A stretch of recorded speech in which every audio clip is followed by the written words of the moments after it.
அந்நியன் படம் இருக்குது இல்லைங்களா?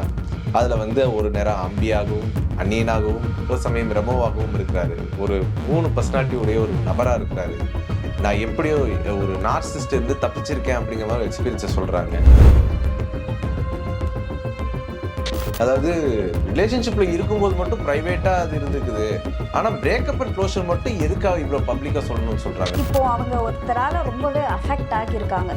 மேபி அவங்க வந்து இந்த நபரால இன்னொரு பெண் வந்து அஃபெக்ட் ஆகக்கூடாது அப்படின்னு ஒரு விஷயத்துக்காக இதை வெளியே சொல்லலாம். அவங்க எக்ஸ்ன்னு சொல்லக்கூடிய ஒரு பையனை வந்து டேமேஜ் பண்ற மாதிரி இருக்குது. அவனுடைய லைஃப்ல நாளைக்கு ஒரு பார்ட்னர் வரக்கூடாதா? அவர் சொல்ற மாதிரி டாக்ஸிக்கா இருந்தாலும் நான் அடுத்த ஒரு ரிலேஷன்ஷிப்ல வந்து ஒரு நல்லா இருக்கக்கூடிய ஒரு நபராக கூட இருக்கலாம்.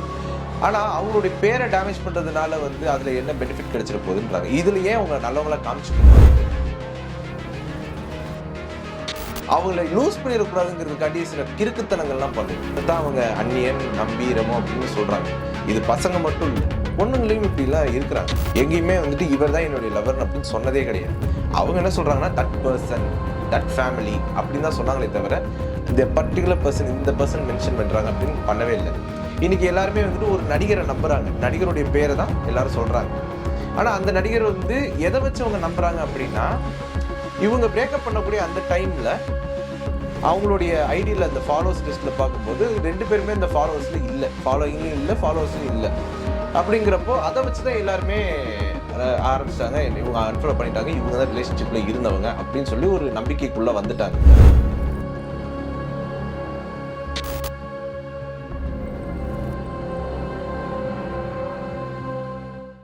ஜாம்பவான் டிவி நேயர்களுக்கு வணக்கம். நெடுங்காலம் கழித்து தங்களை சந்திப்பதில் நாம் பெருமகிழ்ச்சி அடைகின்றோம். நான் உங்க சித்தார்த்தா. நான் உங்க தீபிகா. தீபிகா, இன்னைக்கு நம்ம எதை பத்தி பார்க்க போறோம் அப்படின்னா, சமீபத்துல ஒரு சேனல்ல நடிகை அனுபமா பரமேஸ்வரன் அவர்கள் வந்து ஒரு பேட்டி கொடுத்திருக்கிறாங்க. ஆமா, நானுமே பார்த்திருந்தேன். அதுல நிறைய விஷயங்களை வந்து அவங்க ஷேர் பண்ணியிருந்தாங்க.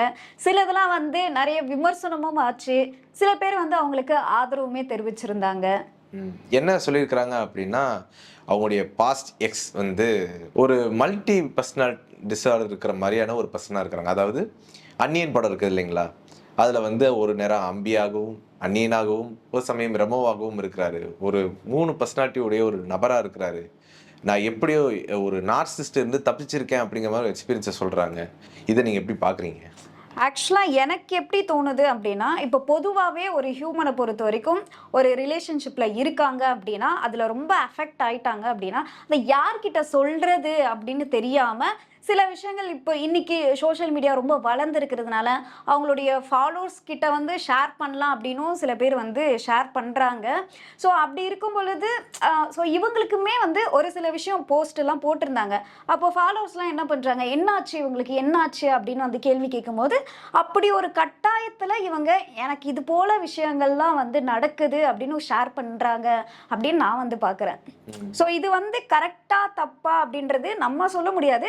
ஆனால் இதை வச்சு நிறைய கேள்விகள் வந்து எழுப்ப ஆரம்பிக்கிறாங்க. நீங்களே கமெண்ட் பாக்ஸ்ல பாத்தீங்கன்னா ஏகப்பட்ட கொஸ்டின்ஸ் வந்து இருக்கு. சில பேர் தப்புன்றாங்க, சில பேர் வந்து சரி அப்படின்னு சொல்றாங்க. அதுல ஒரு சில பேர் கேட்கிற கேள்விதான் வந்துட்டு என்னை யோசிக்க வச்சது என்னன்னா, அதாவது ரிலேஷன்ஷிப்ல இருக்கும்போது மட்டும் பிரைவேட்டா அது இருந்துக்குது, ஆனா பிரேக்கப் அண்ட் க்ளோஷர் மட்டும் எதுக்காக இவ்வளவு பப்ளிக்கா சொல்லணும்னு சொல்றாங்களே, அதை எப்படி பாக்குறீங்க? இல்ல, நான் வந்து இதை எப்படி பாக்குறேன் அப்படின்னா, இப்போ அவங்க ஒருத்தரால ரொம்பவே அஃபெக்ட் ஆகியிருக்காங்க. மேபி அவங்க வந்து இந்த நபரால இன்னொரு பெண் வந்து அஃபெக்ட் ஆகக்கூடாது அப்படின்னு ஒரு விஷயத்துக்காக இதை வெளியே சொல்லலாம். நான் வந்து தெரியாம போய் மாட்டிக்கிட்டேன், நீங்க வந்து இந்தந்த விஷயங்கள்லாம் பார்த்து உஷாரா இருங்க, சேஃப்டி ரொம்ப முக்கியம், நம்மளுடைய செல்ஃப் ரெஸ்பெக்ட் வந்து ரொம்ப முக்கியம், இது போல விஷயங்களுக்காக ஸோ அவங்களோட எக்ஸ்பீரியன்ஸை ஷேர் பண்ணுறாங்க அப்படின்ற மாதிரி தான் நான் வந்து பார்க்குறேன். இதில் இன்னொரு பாயிண்ட்டும் வரும். நீங்கள் சொன்னீங்க இந்த மாதிரி யாரும் போய் மாட்டிடக்கூடாது அப்படின்னு. இது வந்து ஒரு அவங்க எக்ஸ்ன்னு சொல்லக்கூடிய ஒரு பையனை வந்து டேமேஜ் பண்ணுற மாதிரி இருக்குது. அவனுடைய லைஃப்பில் நாளைக்கு ஒரு பார்ட்னர் வரக்கூடாதா? அவர் சொல்கிற மாதிரி டாக்ஸிக்காக இருந்தாலும் நான் அடுத்த ஒரு ரிலேஷன்ஷிப்பில் வந்து ஒரு நல்லா இருக்கக்கூடிய ஒரு நபராக கூட இருக்கலாம். ஆனா அவங்களுடைய பேரை டேமேஜ் பண்றதுனால வந்து அதுல என்ன பெனிஃபிட் கிடைச்சிட போகுதுன்றாங்க. இதுல ஏன் அவங்க நல்லவங்களா காமிச்சுக்கணுமா அப்படின்னு கேட்கறாங்க. மேபி அவங்க அந்த அளவுக்கு அஃபெக்ட் ஆகியிருக்கலாம். ஏன்னா ஒரு விஷயம் வந்து பொது வெளியில சொல்றாங்க அப்படின்னா, அதாவது தாங்கிக் கொள்ள முடியாத சில விஷயங்கள்லாம் அவங்க வந்து அதை எக்ஸ்பீரியன்ஸ் பண்ணியிருக்கலாம் இல்லையா? அவங்களோட பாயிண்ட் ஆஃப் வியூல இன்னொரு விஷயமும் இருக்கு. ஸோ அது அவங்களுக்கு வந்து ரொம்பவே கஷ்டமா இருந்திருக்கலாம்.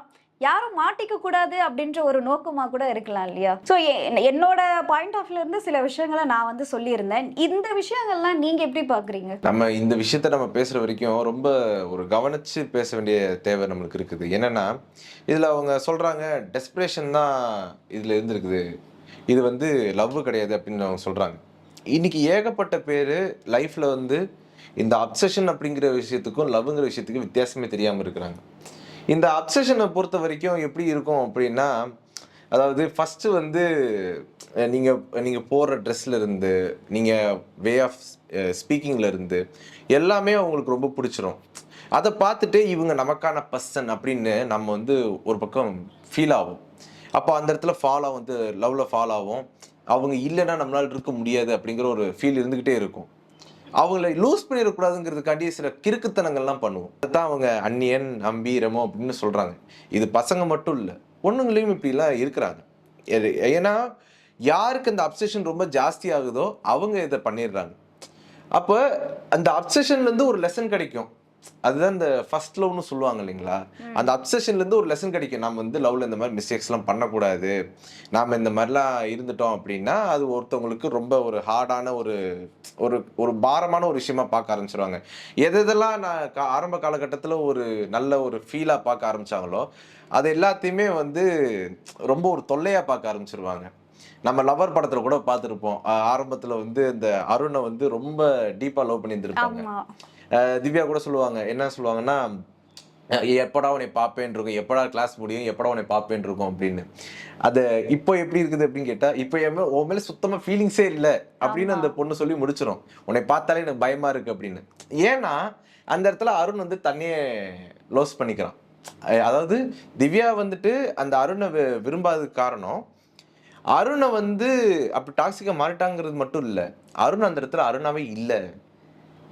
அந்த ஆரம்பத்துல பார்த்தா அந்த அருண் இப்ப இல்ல அப்படிங்கறதுனால தான் வந்து திவ்யா அந்த இன்ட்ரெஸ்ட்டை வந்து விட்டுறாங்க. அப்போ திவ்யா வந்துட்டு இப்போ இருக்கிற இடத்துல வந்து பொய் சொல்றாங்க, எந்த இடத்துல இருக்கேன்றத சொல்றது இல்ல. அவங்க வந்து நிறைய விஷயங்களை மறைக்கிறாங்க. நிறைய விஷயங்களை மறைக்க ஆரம்பிக்கிறாங்க. அப்போ இந்த இடத்துல என்ன ஆகுது அப்படின்னா, அந்த ரிலேஷன்ஷிப் உருவானதுக்கான இதே இல்லைங்கிற மாதிரி ஆயிடுது. இதுதான் இந்த ரிலேஷன்ஷிப்ல நடந்துக்குங்கிறத நான் பாக்குறேன். அப்ப இந்த அப்சஷனுக்கும் லவ்வுக்கும் வித்தியாசம் தெரிஞ்சு எல்லாரும் லவ் பண்ணணும்னு தான் சொல்றோம். உண்மையான லவ் வந்துட்டு எப்படின்னா இட் ஃபீல்ஸ் லைக் ஹோம்னு சொல்லுவாங்க. அதாவது அது வந்து இந்த அப்சஷன்லாம் பெருசா இருக்காது. அவங்கவுங்களா இருக்க விடுறது, அவங்க என்ன ட்ரெஸ் பண்றாங்களோ அதை அப்படியே அக்செப்ட் பண்றது. சரி, அவங்களுடைய விருப்பம், அவங்க அதை பண்ணட்டும். நம்ம கூட இருக்கிறாங்கனாலும் அது அவங்களுடைய விருப்பம் அப்படின்னு இருந்துட்டா எந்த பிரச்சனையுமே இல்லை. இவங்களை நான் லவ் பண்ணிட்டேன், இவங்க நம்மளை லவ் பண்றாங்க, இவங்க நம்ம கூட இருந்தாகணும், நம்ம சொல்றதை கேட்டே ஆகணும் அப்படின்னு போடும்போது அது ப்ரெஷரைஸ் ஆகுது. இந்த ப்ரெஷரைஸ் வரும்போது வந்து பிரச்சனையாகி இப்படி உடஞ்சி வெளியே வர்ற மாதிரி ஆயிடுது. இல்ல, இன்னும் சில பேர்லாம் என்ன சொல்றாங்க அப்படின்னா, கேள்வி கேட்டாதான் அது ட்ரூ லவ். ஸோ யார்கிட்ட பேசுறாங்க, என்ன பண்றாங்கன்னு அவங்க நம்ம கிட்ட கேட்குறாங்கன்னா அப்பதான் நம்ம மீது அவங்களுக்கு வந்து அக்கறையே இருக்குன்னுலாம் சொல்றாங்களே. இன்னைக்கு ஒரு லவ்ல வந்து ஒரு சூப்பரான கோட் வந்து நான் பார்த்தேன். என்ன கோட்னா, ஒரு லவ் உங்களை வந்து சிபிஐ அதிகாரியாகவோ இல்லை FBI ஏஜென்ட்டாவோ இல்லை உங்களை ஆஸ்ட்ராலஜராகவோ மாற்றுது அப்படின்னா கண்டிப்பாக அது உங்களுடைய லவ் இல்லை அப்படின்னு தான் அர்த்தம். அப்படின்னு இது ஏன் அப்படி சொல்கிறாங்க அப்படின்னா, நம்ம லவ் பண்ணுற பர்சன் வந்துட்டு எங்கே போகிறாங்க எங்கே வராங்க அப்படிங்கிறத நம்ம உளவு பார்த்துக்கிட்டே இருக்கிறது நம்மளுடைய வேலை கிடையாது. இது எல்லாருமே புரிஞ்சுக்கணும். அவங்க என்ன பண்ணுறாங்க, ஏது பண்ணுறாங்க, ஏன் இவங்க இப்படி ட்ரெஸ் பண்ணுறாங்க, ஏன் இப்படிலாம் பேசுகிறாங்க, இது மூலமா நம்ம அது மூலமா என்ன ஆகுதுன்னா, அந்த அப்சஷனால வரக்கூடிய அந்த ப்ரெஷர் வந்து ஜாஸ்தி ஆகுது. இவங்க நம்மளை விட்டு போயிடுவாங்களோ, ஐயோ நம்மளை ஏதோ நம்மளை விட்டு போறதுக்காக தான் இப்படிலாம் பண்றாங்க அப்படிங்கிற மாதிரி நினைக்க ஆரம்பிச்சிருவோம். அவங்க எது பண்றாங்கன்னு பண்ணட்டும், எது பண்றாங்கன்னு பண்ணட்டும். Right one will stay with you, wrong one will choose its way அப்படிங்கிற மாதிரி. அப்படி இருந்துட்டா பிரச்சனை இல்லை. ஆனா அந்த அப்சஷனுடைய ஆழம் அதிகமா இருக்கிறதுனால தான் பிரச்சனைகள் அதிகமாகுதுன்னு சொல்றேன் நான். ஸோ அந்த பிரச்சனைகள்லாம் இப்படி இருக்கு அப்படின்னு தானே அவங்களும் சொல்ல வராங்க, அந்த ஆக்டர். இது போலாம் இருக்கு, ஸோ அந்த மிஸ்டேக்கை நான் வந்து பண்ணிட்டேன் அப்படின்னு தான் அவங்க சொல்ல வராங்க. அப்போ இவ்வளோ விஷயம் இருக்கு அப்படின்றதே இங்கே நிறைய பேருக்கு வந்து புரியாது. எல்லாமே லவ் தான் அப்படின்ற மாதிரியான ஒரு சொசைட்டி தான் இங்கே இருக்கு அப்படின்னு சொன்னாங்க. சும்மா ஜாலியாக பேசினா கூட அவங்க 2 பேரும் வந்து லவ் பண்ணுறாங்க அப்படின்னு தான். சும்மா வெளியே போகிறாங்க அப்படின்னா அது வந்து அவங்க என் கூட வெளியே வந்துட்டாங்க, ஸோ அவங்க என்ன லவ் பண்ணுறதுனால தான் அவங்க வெளியே வந்துட்டாங்க அப்படின்ற ஒரு விஷயம்லாம் இந்த சொசைட்டில இன்னும் இருக்கு இல்லையா? அப்படி இருக்கும் பொழுது ஸோ இதெல்லாம் லவ்வே கிடையாது அப்படின்னு பாதிக்கப்பட்ட ஒருத்தர் வந்து வெளியில சொல்றது தப்பு இல்லை அப்படின்ற மாதிரி எனக்கு தோணுது. ஏன்னா இவங்க எக்ஸ்பீரியன்ஸ் பண்ணிட்டு தானே சொல்றாங்க. ஸோ ஏன்னா இதெல்லாம் இப்போ நீங்க சொன்ன விஷயங்களுக்கே நிறைய பேருக்கு வந்து இது வேற அது வேறன்னு பிரிச்சே பார்க்க தெரியாது. இப்படி ஒரு விஷயம் வெடிக்கும் பொழுது இப்படி ஒருத்தர் வந்து சொல்லும் பொழுது தான் ஓ இப்படியெல்லாம் இருக்கா அப்படின்னு சொல்லி சில பேர் வந்து இன்னும் சேஃபா வந்து பண்ண ஆரம்பிப்பாங்களா லெவல்லாம். அப்போ அது வந்து ஒரு பாயிண்ட் ஆஃப் வியூல வந்து அது கரெக்ட்னு கூட எடுத்துக்கலாமே. ஆனா இந்த இடத்துல இன்னொரு புரிதலும் வரும். என்னன்னா இந்த இடத்துல அவங்க தங்களை விக்டிம் கார்டா காமிச்சுக்கிட்டு அவங்க மட்டுமே தன்னை நல்லவங்களாக்கிட்டு தான் மட்டும்தான் பாதிக்கப்பட்டாங்க அப்படிங்கிற மாதிரியான ஒரு பாயிண்ட்டை வச்சுட்டு போயிடுறாங்க. அப்படிங்கிற ஒரு இன்னொரு பாயிண்ட் நம்ம நோட் பண்ண வேண்டிய இருக்குது. இவங்க மட்டும்தான் ரிலேஷன்ஷிப்ல பாதிக்கப்பட்டாங்களே, ஏன் அந்த பையன் பாதிக்கப்பட்டிருக்க மாட்டானா? ஏன் இவங்க அப்படியே பியூர் நல்லவங்களா தான் இந்த ரிலேஷன்ஷிப் அந்த அளவுக்கு பாதிக்கப்பட்டிருந்தா அவரே வந்து சொல்லியிருப்பாரே. அவர் சொல்லாம இருக்கிறான்னா அவர் இதை பத்தி பேச விரும்பலன்னு அர்த்தம். அதாவது இன்னைக்கு வந்து அதாவது அந்த நபர் தானா அப்படிங்கிறது நம்ம யாருக்குமே தெரியாது. ஏன்னா அவங்க அந்த நபர்னு அவங்க எங்கேயுமே சொன்னதே கிடையாது. எங்கேயுமே வந்துட்டு இவர் தான் என்னுடைய லவர் அப்படின்னு சொன்னதே கிடையாது. அவங்க என்ன சொல்றாங்கன்னா தட் பர்சன், தட் ஃபேமிலி அப்படின்னு தான் சொன்னாங்களே தவிர இந்த பர்டிகுலர் பர்சன், இந்த பர்சன் மென்ஷன் பண்றாங்க அப்படின்னு பண்ணவே இல்லை. இன்னைக்கு எல்லாருமே வந்துட்டு ஒரு நடிகரை நம்புறாங்க, நடிகருடைய பேரை தான் எல்லாரும் சொல்றாங்க. ஆனா அந்த நடிகர் வந்து எதை வச்சு அவங்க நம்புறாங்க அப்படின்னா, இவங்க பிரேக்கப் பண்ணக்கூடிய அந்த டைம்ல அவங்களுடைய ஐடியில் அந்த ஃபாலோவர்ஸ் லிஸ்ட்டில் பார்க்கும்போது 2 பேருமே அந்த ஃபாலோவர்ஸில் இல்லை, ஃபாலோயிங்லையும் இல்லை, ஃபாலோவர்ஸ்லையும் இல்லை. அப்படிங்கிறப்போ அதை வச்சு தான் எல்லாருமே ஆரம்பிச்சிட்டாங்க, இவங்க அன்ஃபாலோ பண்ணிட்டாங்க, இவங்க தான் ரிலேஷன்ஷிப்பில் இருந்தவங்க அப்படின்னு சொல்லி ஒரு நம்பிக்கைக்குள்ளே வந்துட்டாங்க. அதன் மூலமாக வந்துட்டு இவங்க இப்படி பிரிஞ்சுக்கிட்டாங்க, இவங்களுக்குள்ள இப்படிலாம் நடந்திருக்கும், அவங்களுக்குலாம் இப்படி நடந்திருக்கும், அவருடைய பாஸ்ட் என்ன, இவங்களுடைய பாஸ்ட் என்ன இப்படின்னு எல்லாரும் துருவி பேசி கடைசியில் யாராவது ஒருத்தவங்க இந்த இடத்துல கெட்டவங்களாயிடுறாங்க. ஸோ அதனால் இந்த லவ்வில் வந்துட்டு என்ன லெசன் கற்றுக்கிட்டீங்க, என்ன பண்ணக்கூடாது, இனிமே வர்ற லெவலில் என்ன பண்ணக்கூடாது, நாம் என்ன செய்யக்கூடாது, நாம் என்ன தப்பு பண்ணோம் அப்படின்னு அனலைஸ் பண்ணி அந்த லெசனை உங்களுக்குள்ளே வச்சுக்கிட்டா அது இன்னும் ப்ளஸ்ஸு தான். இல்லை பாதிக்கப்பட்டீங்க அப்படின்னா அதை வந்து நீங்கள் வெளியே சொல்கிறதுக்கு உங்களுக்கு உரிமை இருக்குது, சோஷியல் மீடியாவில் பேசுகிறதுக்கான உரிமை இருக்குது. ஆனால் எதை கவனத்தில் வச்சுட்டு பேசணும் அப்படின்னா, அந்த பர்சனுக்கும் லைஃப் இருக்குது, உங்களுக்கு மட்டும் லைஃப் இல்லை, அந்த பர்சனுக்கும் லைஃப் இருக்குது அப்படிங்கிறத மனசில் வச்சுட்டு நீங்கள் பேசுனீங்கன்னா அது வந்து யாருக்குமே ஒரு பிரச்சனை இல்லாமல் போகும். ஏன்னா லவ்ங்கிறது எல்லாருமே எக்ஸ்பீரியன்ஸ் பண்ணுறது தான், யாருமே இங்கே பர்ஃபெக்ட்னு சொல்லவே முடியாது. எல்லாருக்குள்ளேயுமே ஒரு லவ் இருக்கும், ஒரு கதை இருக்கும், எல்லாருக்குள்ளேயும் ஒரு ஷாஜகான் இருப்போம், எல்லாருக்குள்ளேயும் ஒரு மும்தாஜ் இருப்பாங்க, எல்லாமே. ஆனால் அதை வச்சுட்டு நான் இப்படிலாம் ஏமாந்தேன் அப்படிலாம் ஏமாந்தேன் அப்படின்னு நம்ம அதை வெளியே சொல்கிறதுனால என்ன ஆகும் அப்படின்னா, அது நமக்கே கடைசியில் வந்து ஒரு நாம ஏன் இதெல்லாம் பண்ணோம், நாம் இதனால் ஒருத்தருடைய பேரை டேமேஜ் பண்ணிட்டோமே அப்படிங்கிற ஒரு கில்ட் உங்களுக்கு வராமல் இருந்துச்சுன்னா நீங்கள் என்ன வேணாலும் பேசலாம் அந்த சோஷியல் மீடியாவில் அப்படிங்கிறத என்னுடைய கருத்து. இன்னொரு விஷயத்தையும் நம்ம இதில் பார்த்தோம்னா என்ன அப்படின்னா, இப்போ இந்த அளவுக்கு வெடிக்கிற அளவுக்கு வச்சிருக்குன்னா இதுக்கு முக்கிய காரணம் வந்து அவங்களோட பர்சனலை வந்து கேள்வி கேட்டுட்டே இருக்காங்களே, ஏன் ஏன் சொல்றாங்க. என்னன்னா வந்து என்னுடைய பட ப்ரொமோஷனுக்கு கூட வந்து விட மாட்டேங்கிறாங்க, என்ன வந்து அந்த ட்ரெஸ் போட விடுறது இல்ல. அப்ப ஆட்டோமேட்டிக்கா ஒரு விஷயம் வருதுல்ல, நீங்க படம் ப்ரமோஷனுக்கு ஏன் வரல அப்படின்னு கேட்டா ரீசன் இதுதான் இருக்கும் பொழுது அப்போ ஒரு கதையை வந்து சொல்றாங்க, இதுதான் நடந்துச்சு அப்படின்னு. அப்போ எல்லாரும் கேள்விகள் கேட்கும் பொழுது தானே அவங்க வெளியில வந்து சொல்றாங்க, ஆட்டோமேட்டிக்கா வந்து அவங்க சொல்லல இல்லையா. இதெல்லாம் அந்த பர்சன் வெளியே வந்து என்ன உண்மை நடந்துச்சு அப்படிங்கறது வெளியே சொன்னாதான் அதோட உண்மைத்தன்மை என்னங்கிறதே நமக்கு தெரியும். நம்ம ஒருதலை பட்சமா இவங்க சொல்ற அந்த ஒரு பாயிண்ட்டை வச்சுட்டு நம்ம சொல்ல முடியாது.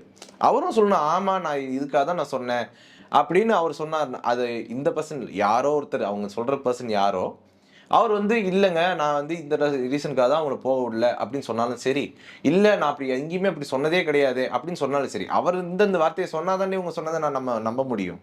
ஆமா, இதுல இருந்து எனக்கு வந்து என்ன புரியுது அப்படின்னா, ஒரு விஷயம் வந்து பர்சனலா மெயின்டைன் பண்றாங்க அப்படின்னா, பர்சனலா மெயின்டைன் பண்றது இல்லைங்க. இந்த இடத்துல வந்து நீங்க ஒரு லவ்ல இருந்திருக்கீங்க, அதுல இருந்து வெளியே வந்திருக்கீங்க, வெளியே வரும்போது ஒரு லெசன் கத்துக்கிட்டு இருந்திருப்பீங்க. அந்த லெசனை வந்துட்டு உங்களுக்குள்ள வச்சுக்கிட்டு லைஃப் அடுத்து என்ன பண்ணுமோ அதை நீங்க பண்ணுங்க. இந்த விஷயத்துல எனக்கு ஒரு விஷயம் இருக்கு. இப்போ நான் வந்து ஒரு நார்மல் பீப்புள், இப்போ நான் வந்து லவ் பண்றேன், எனக்கு பிரேக்கப் ஆயிடுச்சுன்னா என் கதையை வந்து யாரும் கேட்க போறது கிடையாது. அதுவே வந்து ஒரு ஆக்டரா இருக்காங்கன்னா அவங்களுக்கு இது வந்து ஒரு மிகப்பெரிய ஒரு அழுத்தமாவே இருக்கு. அவங்க வந்து ஏதாவது ஒரு வெளியே போனாலும் அவங்க யாரு கூட போனாங்க, ஸோ அவங்க ஜஸ்ட் ஒரு ஃப்ரெண்டு, அதை வந்து கண்டென்ட்டாவே ஆகுது அப்படின்ற பட்சத்துல அவங்க ஒரு சொல்ல வேண்டிய கட்டாயத்துக்கு தள்ளப்படுறாங்களோ, அவங்களுக்கு விருப்பமே இல்லைன்னா கூட. ஸோ இவ்வளோ நாளா மக்கள் வந்து வந்து கேள்வி கேட்டுட்டே இருக்காங்க. ஸோ அதுக்கான ஒரு பதிலை கொடுக்கறதுக்காக தான் இதெல்லாம் இவங்க சொல்லிட்டு இருக்காங்களோன்னு எனக்கு தோணுது. ஏன்னா ஆக்டர்ஸை பொறுத்த வரைக்கும் அவங்க நார்மலா நம்மள மாதிரி போய் சினிமா கூட வந்து கேஷுவலா பார்க்க முடியாது. ஒரு ரெஸ்டாரண்ட்டுக்கு கூட கேஷுவலா போய் அவங்களால சாப்பிட முடியாது. மீடியாவுமே போய் இவங்களோட இருக்கிறாங்க, அவங்க அவங்களோட இருக்காங்கன்னு போறதில்ல. நீங்க மீடியாவுக்கு நீங்க தீனி கொடுத்துடுறீங்க. மீடியா என்னைக்குமே வந்துட்டு உறங்கா விழி தான். ஏங்க அவங்களும் நார்மல் பர்சன் இல்லையா? இப்போ நீங்க உங்க கேர்ள் ஃப்ரெண்ட் கூட போட்டோ எடுக்கிறீங்கன்னா ஒரு வாட்ஸ்அப் ஸ்டேட்டஸ் வைக்கிறீங்களா, அதே போல தான் அவங்களும் வைப்பாங்க. என்னன்னா மீடியாவை பொறுத்த வரைக்கும் ஒரு உறங்கா விழின்னு தான் சொல்லணும். நீங்க அந்த உறங்கா விழியுடைய கண்களுக்கு நீங்க புலப்படுறீங்க, தெரிஞ்சா ஒன்றும் பிரச்சனை இல்லை அப்படின்னு நீங்க இருக்கீங்க. ஆனா நீங்க வந்துட்டு அதோடைய கண்களுக்கு நீங்களே சொல்லிடுறீங்க, இந்த மாதிரி நான் வந்து இந்த ரிலேஷன்ஷிப்ல இருந்து வெளியே வந்துட்டேன் அப்படின்னு நீங்க சொல்றீங்க. மீடியா உங்களை பார்த்து கேள்வி கேட்குது. அப்போ நீங்க ஒரு பதில் சொல்றீங்க, என்னன்னா என் சோஷியல் மீடியா என் ரைட்ஸ், நான் என்ன வேணா போஸ்ட் பண்றேன், அது என்னோட உரிமை அப்படின்னு நீங்க சொல்றீங்க. புரியுதுங்களா? அப்போ உங்களை பார்த்து ஒரு கேள்வி வைக்கிறாங்க. என்ன கேள்வி வைக்கிறாங்க அப்படின்னா, இப்போ ரிலேஷன்ஷிப்பை நீங்க பிரைவேட்டா வச்சுக்கிட்டீங்க, ஆனா பப்ளிக்கா ஏன் இதை மட்டும் பப்ளிக்கா ஏன் வெளியே சொல்றீங்க அப்படின்னு ஒரு கேள்வி வைக்கும்போது அதுக்கு உங்களுடைய பதில் என்னவா இருக்கும்? ஏன்னா அந்த ரிலேஷன்ஷிப்ல இருக்கும் பொழுது ரொம்ப பெருசா கேள்வி வந்து கேட்கல. இப்போ வந்து அதிகமா கேள்வி கேட்கும் பொழுது அதை சொல்லக்கூடிய ஒரு கட்டாயத்துக்கு அவங்க அதை நீங்க எதிர்கொண்டுதான் ஆகணும். நாளைக்கு வந்துட்டு மீடியா வந்து இப்படி வந்து வருது கேட்குது, அவங்களால எதிர்கொள்ள முடியாம சரி விஷயத்தையே சொல்லிடலாம் அப்படின்ற ஒரு மனநிலைக்கு தள்ளப்படலாம். அதுக்காக அவங்க சொல்லலாம் இல்லையா? ஸோ இது வந்து இவங்க இது பண்ணணும் அது பண்ணணும்னு நம்ம யாருமே வந்து ஜட்ஜ் பண்ணிட முடியாது. ஒவ்வொருத்தரோட மனநிலை ஜட்ஜ் பண்ணல, ஏன்னா எல்லாருமே ஹியூமன்ஸ் தான், இல்லைங்கள. ஆனா நீங்க இப்ப சொல்லக்கூடிய ஒரு விஷயம் அப்படிங்கிறது வந்து உங்களை மட்டும் உங்களையும் அஃபெக்ட் பண்ணக்கூடாது, அதே சமயம் நீங்க சொல்ற நபரையும் அஃபெக்ட் பண்ணக்கூடாது. ஏன்னா அவர் பெரிய தப்பெல்லாம் பண்ணல, உங்களோட ரிலேஷன்ஷிப்ல இருந்தார், அவ்வளவுதான். அந்த ரிலேஷன்ஷிப்ல இருந்தாரு, அவர் வந்து உங்ககிட்ட அந்த ரிலேஷன்ஷிப்ல இருந்தாரு, ஆனா அவருக்கும் உங்களுக்குமான அந்த குணங்கள் வந்து ஒத்து போகல, அவங்களுடைய நடத்தைகள் உங்களுக்கு ஒத்து போகல அப்படின்னா பிரிஞ்சு போறதுக்கான உரிமை இருக்கு. ஆனா அந்த நடத்தைகள் வந்து இப்படிலாம் இருந்தது அப்படிலாம் இருந்தது இதெல்லாம் என்ன பாதிச்சது அப்படின்னு சொல்றதும் தப்பு கிடையாது. ஆனா அது அவரையும் பாதிக்காம இருக்கணும்னு நான் சொல்ல வரேன். ஏன்னா எல்லா மனுஷங்களுமே ஆப்வியஸ்லி தப்பு பண்ணுவாங்க. அந்த தப்புல இருந்து அவங்க மிஸ்டேக்ஸ்ல இருந்து அவங்க கத்துக்கலாம். நாளைக்கு அதுல இருந்து வெளியே வரவும் செய்யலாம். அவங்க ஒரு புது மனுஷனா மாறவும் செய்யலாம். மாறலைன்னா அவங்க எக்ஸ்போஸ் ஆகிட்டு இருக்க போறாங்க. ஆனா நீங்க உங்களுடைய பணிகளை பார்த்துட்டு, அதாவது நீங்க கத்துக்கிட்ட லெசனை வச்சு உங்களுடைய லைஃப்ல அடுத்த ஸ்டெப் நோக்கி மூவ் ஆன் ஆகுறது தான் சரியான இருக்கும்னு நான் நினைக்கிறேன். ஓகே. ஆனா இது எல்லாத்துக்குமே முக்கிய காரணம் வந்து அவங்க ஒரு பிரபலமா இருக்கிறதுனால தான் இவ்வளோ கேள்வி. இதுவே வந்து ஒரு சாதாரண ஒரு சாமானிய ஒரு மக்களா ஒரு பெண்ணா இருந்தா இவ்வளோ பிரச்சனை வந்து வந்திருக்காது அப்படின்ற மாதிரி வந்து தோணுது. ஆனா ஆக்டர்ஸுக்கும் ஒரு லைஃப் இருக்கு. ஸோ இப்போ நான் எப்படி யோசிக்கிறேன் அப்படின்றது எல்லாருக்குமே தெரியும். ஆனா என்ன யாரும் கண்டுக்க போறது இல்லை. அதே போலதான் அவங்களும் யோசிப்பாங்க. அவங்க ஒரு ஆக்டர் அப்படின்றது தாண்டி ஒரு நார்மலான ஒரு பெண் அவங்க. ஸோ அந்த மனநிலையில இருந்து தான் அவங்க இந்த விஷயங்கள்லாம் பேசுறாங்களோ அப்படின்றது தான் என்னோட வந்து பாயிண்ட் ஆஃப் வியூ. ஆனா நம்ம யாரா இருந்தாலுமே வந்து உண்மை நிலை என்ன அப்படின்றது நம்ம தெரியாம வந்து பேசக்கூடாது. மேபி அவர் வெளியே வந்து சொன்னா அவர் பக்கமும் நியாயம் இருக்கலாம். ஏன்னா நம்ம இப்போ ஒரு தரப்பாவே வந்து பார்த்துட்டு இருக்கோம். ஸோ அப்படி இருக்கும் பொழுது இப்போ இவங்களுடைய பாயிண்ட் ஆஃப் வியூ நம்ம பார்த்தாச்சு. அப்போ இதில் இவங்க நிறைய பாதிக்கப்பட்டிருக்காங்க, மனதளவில் ரொம்பவே பாதிக்கப்பட்டிருக்காங்க அப்படின்ற ஒரு விஷயம் மட்டும் நல்லாவே எனக்கு வந்து புரியுது. ஓகே, நல்ல உரையாடல். மிக்க நன்றி தீபிகா. நன்றி. நன்றி.